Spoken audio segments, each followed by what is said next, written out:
Le thème d'un temps pour notre couple aujourd'hui sera à nouveau lutter contre l'usure dans le couple. C'est la deuxième partie. Je vous laisse écouter, puis vous pourrez prendre le temps d'échanger entre vous. Alors, une des autres clés de la réussite, c'est de retrouver le plaisir du temps partagé. L'ingrédient essentiel qui fait la différence est le désir d'être ensemble. Alors, quelle est la dynamique du désir? Quel est le moteur du désir?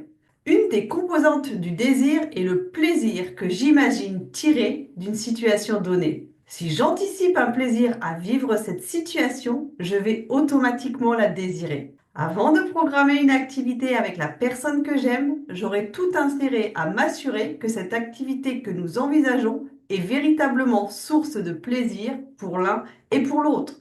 Et pour qu'un instant soit de qualité, il a besoin d'être source de plaisir pour tous les deux. Faites attention à ce que vous pensez que vous devriez désirer, alors qu'en réalité, ce n'est pas votre désir. Tout simplement, il faut accueillir les désirs. Une des questions importantes à se poser est donc, nous donnons-nous des options suffisamment attractives pour contrebalancer le redoutable pouvoir de l'habitude? Regardez attentivement et écoutez-vous l'un l'autre. Essayez de vous entendre parler le plus sincèrement possible. Essayez de voir si véritablement vous êtes à l'écoute des propositions de votre partenaire ou si au contraire vous avez presque à votre insu développé une habitude de dénigrement systématique. Écoutez bien.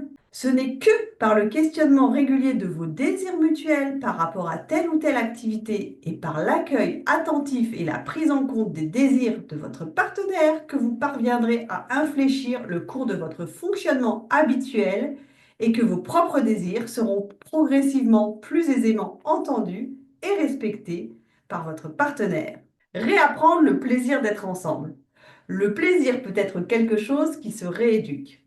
Même si votre relation en est à un point où vous n'avez plus aucun désir de passer du temps ensemble, mais que vous souhaitez toujours préserver la relation qui vous unit, vous avez la possibilité de réapprendre à générer en vous le plaisir à l'être. Vous pouvez rééduquer votre plaisir en décidant de faire des choses ensemble. La condition sine qua non est qu'il s'agisse d'une activité que vous aurez choisie l'un et l'autre comme potentiellement source de plaisir. Il faudra beaucoup de temps et beaucoup de tentatives pour que commence à émerger le plaisir de faire des choses ensemble, mais le plaisir naissant, le désir d'être ensemble commencera lui aussi à se manifester. En persévérant dans cette démarche, vous serez étonné du plaisir que votre couple est finalement capable de générer petit à petit. Il faut donc être lucide que le couple a besoin de réapprendre le plaisir à être ensemble et que ce n'est pas toujours une partie de plaisir. Cela veut dire concrètement qu'il va falloir y aller en force. Il est même tout à fait possible que ces moments de partage ne soient pas très agréables au début. Dans ce cas, le nec plus ultra est d'avoir le courage de vous l'avouer réciproquement tout en vous disant que ce n'est pas si grave que ça. Nous sommes en train de réapprendre à être bien l'un avec l'autre et ce n'est pas chose facile. Faites-vous la promesse de persévérer dans cette démarche. En agissant ainsi, vous vous dites votre détermination à donner la priorité à votre couple. Une autre des étapes importantes, c'est de redécouvrir le plaisir du contact physique. La perte de l'intimité est le reflet le plus flagrant de la perte de lien au sein du couple. La restauration du lien d'amour passe par un retour du toucher intime. Le toucher intime ne se résume pas à l'acte sexuel. Toucher l'autre le rend vivant. Le toucher revient à lui dire tu existes à un niveau très profond, très archaïque, très essentiel. Nous avons dans nos doigts un puissant moyen d'apporter, à peu de frais, énormément d'apaisement, de sécurité et d'identité. On perd progressivement l'habitude de communiquer à ce niveau. Et moins on se touche, moins on a envie de se toucher.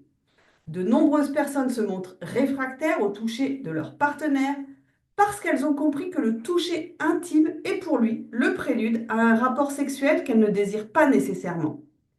Elles n'encouragent donc pas les tentatives de rapprochement et de fil en aiguille, le désir s'émousse et finit par se tarir. Retrouver le toucher. Comment réapprendre à se toucher intimement, que ce soit sexuellement ou non? Les sexologues insistent pour que le couple réapprivoise le toucher intime, sans qu'il soit sexuel dans les premiers temps de cette rééducation. Comme s'il fallait réapprendre à se toucher de façon sensuelle avant de passer à la dimension sexuelle. Andrew Marshall décrit ainsi une méthode en 12 points qui vise à réamorcer le désir sexuel dans l'intime. Le rapport sexuel physique en tant que tel n'apparaît qu'à la 8e étape. Première étape, validez-vous l'un l'autre. Compliment, mot d'appréciation. Deuxième étape, saisissez chaque occasion de vous parler. 3. Réservez des moments privilégiés pour parler de vous, de vos espoirs, de vos peurs. 4. Confiez un secret à votre partenaire. 5. Touchez votre partenaire. 6. Partagez. Ça peut être un bol de glace à la vanille ou un bain chaud, par exemple. 7. Posez le décor de votre intimité. Revoyez l'ambiance de votre chambre. 8. Faites l'amour plus doucement. 9. Trouvez de nouvelles zones érogènes. 10. La pénétration n'est pas obligatoire. 11. Faites du premier pas une responsabilité partagée. Et 12. Faites des expériences nouvelles. Pour cela, on peut passer par donc ce qu'on appelle les jeux sexuels. Une caractéristique dans le couple est la perte du désir. Si vous vous attendez à vous ennuyer pendant l'acte sexuel, vous n'aurez certainement pas envie de l'encourager. L'ennui découle de la répétition sans imagination de gestes et d'habitudes qui restent immuables au fil du temps. Un élément clé manque, la dimension ludique et joyeuse de l'acte sexuel. Or, le jeu tient sa source dans l'imaginaire. Il se nourrit des fantasmes. Le problème est que nous sommes truffés d'inhibition dans l'expression de nos fantasmes. Nous confondons fantasme et pornographie, bloquant en nous ce qui pourrait pourtant représenter un renouveau sexuel dans notre couple. Ces obstacles trouvent leurs racines dans le fait que vous et votre partenaire avez du mal à faire la différence entre le fantasme et la réalité. Vous oubliez qu'il s'agit d'un simple jeu et que vous n'êtes pas la personne que vous jouez dans vos jeux sexuels. Il est néanmoins capital que la confiance soit au rendez-vous en étant certain que la partenaire ne va pas vous trahir dans ce que vous aurez osé lui montrer de vous. Le contrat doit être limpide entre vous. Il constitue une sécurité mutuelle qui vous aide à dépasser ensemble vos schémas de pensée limitants. Donnez-vous la possibilité d'explorer cet espace méconnu s'il vous paraît digne d'intérêt. Tout cela parle de plaisir, le plaisir de se retrouver dans la joie et l'abandon de l'intime sexuel, le plaisir de dépasser vos propres limitations intérieures. Le secret du désir. Le désir naît du manque, de la frustration, de la crainte. Le désir est une mise en tension intérieure et on sait que toute tension psychique cherche à s'apaiser. Quand vous commettez l'erreur de répondre trop vite au désir de votre partenaire, pire, quand vous devancez trop rapidement et ou trop systématiquement son désir, vous privez votre partenaire de ce petit boost émotionnel qui la met en tension. Or, ressentir ce boost, troublant mélange de plaisir et de peur, est particulièrement délicieux pour l'être humain. Quand il n'y a plus de frustration, de manque, de mise en tension intérieure, il n'y a plus de désir. Et quand il n'y a plus la tension du désir dans le couple, on s'y ennuie. Ainsi, veillez à ne pas tout donner tout de suite. Apprendre à faire attendre, à différer, à faire patienter votre partenaire. Vous voulez de la proximité physique avec votre partenaire? Mettez de la distance entre vous. C'est une loi relationnelle qui se vérifie sans cesse. L'autre ne choisit plus de passer un moment avec vous parce que vous le lui avez demandé avec insistance.